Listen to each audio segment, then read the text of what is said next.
So life update, I've been dating. Thank you, your condolences are appreciated. Part of my experience has included dating apps. I want to share some of my experiences with dating apps. So over the next few months, in addition to other uploads, I'm gonna have 5 videos that track the beginning to the end of the dating app experience. Starting with step 1, which app should you even use? You guys, real talk, there are so many apps now.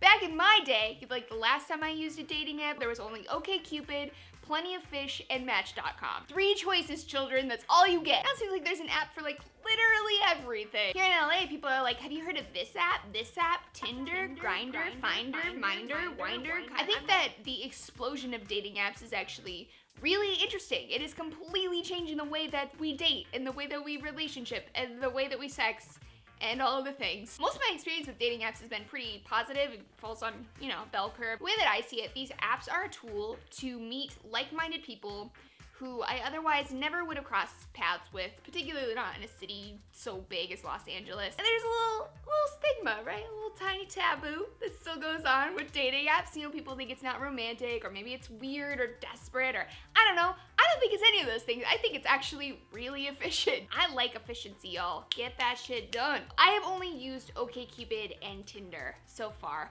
and I think that out of those 2, OkCupid is my favorite, mostly because you get more information about the person. There are questions that match you based on values. I also like that I can look through people's answers to their questions so that, if someone says yes to something like this, I can make sure to steer very, very clear of them. Now, Tinder, I have not used quite as much. I will say right off the bat that I feel uncomfortable with the swipey apps because I feel like it encourages me to be really shallow and just judge people based on a snap image of them, which is kind of fucked up. It's not a happy feeling for me. That said, I know people who have had fantastic sexual adventures, people who have found long-term relationships on Tinder, and I had a really awesome date with a Canadian guy. But you know what I've learned in the past few years?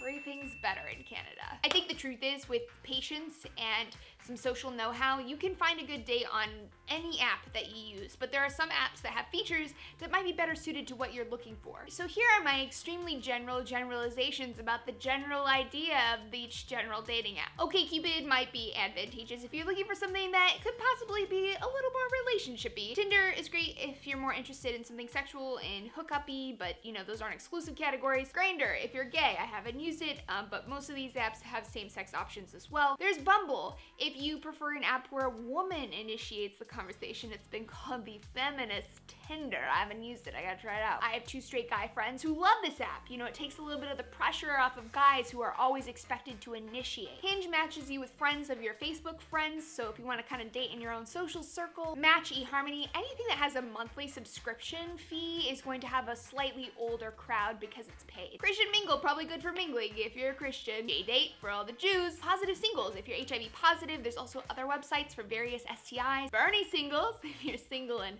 feeling the burn. Raya, if you're a social media star and you want to date other people with lots of followers. I really can't believe that this one exists. It's so LA. It's also just so YouTube. We really need to practice seeing other people as people and not as a follower count. Fat Life, which, wait a second, is that a dating app? Is that a sex? Are there a category of sex apps? I don't know anything. On the next installment, I'm going to be talking about some tips to make a bomb-ass profile, at least according to me, which I don't know if I would listen to me, but here we are. Hello, internet. All right, y'all, I love you a bunch. I will see you next week. Mwah.